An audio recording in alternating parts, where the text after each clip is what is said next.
اللہ تعالیٰ نے حضرت سیدنا سلیمان علیہ السلام کو جس طرح انسانوں اور جناتوں پر حکومت عطا فرمائی تھی، اسی طرح آپ کی حکومت جانوروں، پرندوں اور چرندوں کے اوپر بھی تھی،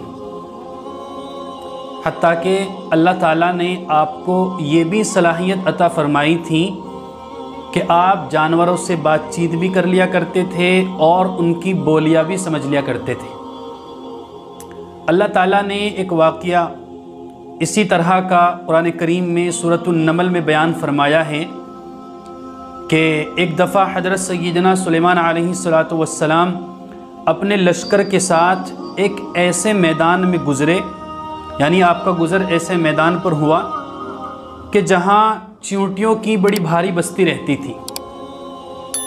تو ان چیونٹیوں میں سے جب ایک چیونٹی نے حضرت سیدنا سلیمان علیہ السلام اور ان کے لشکر کو آتے ہوئے دیکھا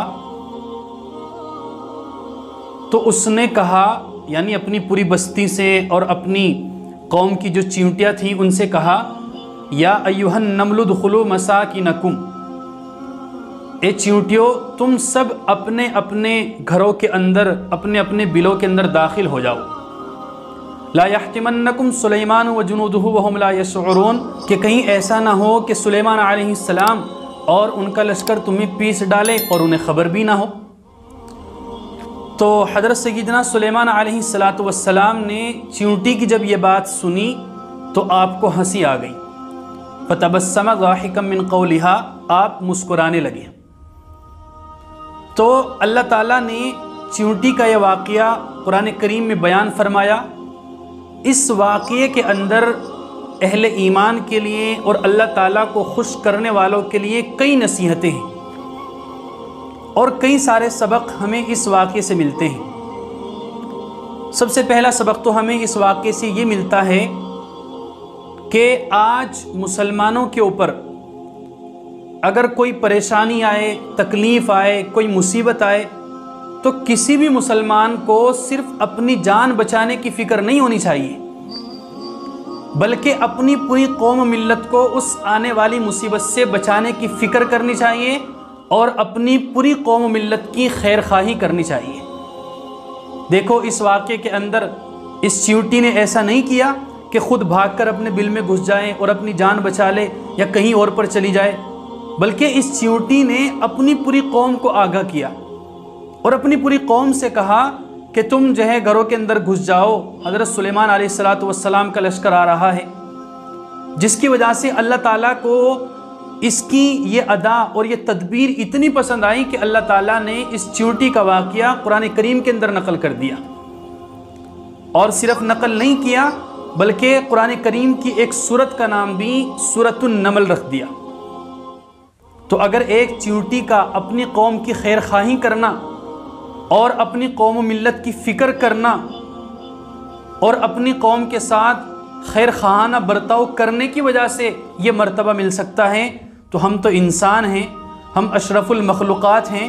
اگر آج ہم اپنی قوم و ملت کی فکر کریں، ان کی خیر خواہی کریں،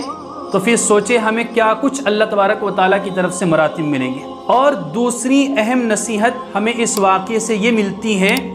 کہ ہمیں کبھی بھی دوسرے مسلمانوں کے بارے میں بدگمان نہیں ہونا چاہیے، ہمیشہ دوسرے مسلمانوں کے بارے میں اچھا گمان کرنا چاہیے۔ دیکھو اس چیونٹی نے یہ نہیں کہا کہ حضرت سیدنا سلیمان علیہ السلام اور ان کا لشکر تمہیں پیس ڈالے گا، تمہیں کچل ڈالے گا، یہ نہیں کہا، بلکہ یہ کہا کہ مجھے حضرت سیدنا سلیمان علیہ السلام اور ان کے لشکر سے تو یہ امید ہے کہ وہ ہمارے اوپر ظلم نہیں کریں گے، لیکن چونکہ ہم اتنی چھوٹی چھوٹی ہیں، ہم ان کو نظر نہیں آئیں گے، جب وہ یہاں سے گزریں گے تو ہو سکتا ہے کہ بے خبری میں وہ ہمیں روند ڈالے، ہمیں پیس ڈالے اور انہیں خبر بھی نہ ہو۔ تو اس چیونٹی نے حضرت سیدنا سلیمان علیہ السلام اور ان کے لشکر کے بارے میں اچھا گمان کیا، جس کا ہمیں یہ سبق ملا کہ ہمیں بھی دوسرے مسلمانوں کے بارے میں اچھا گمان کرنا چاہیے،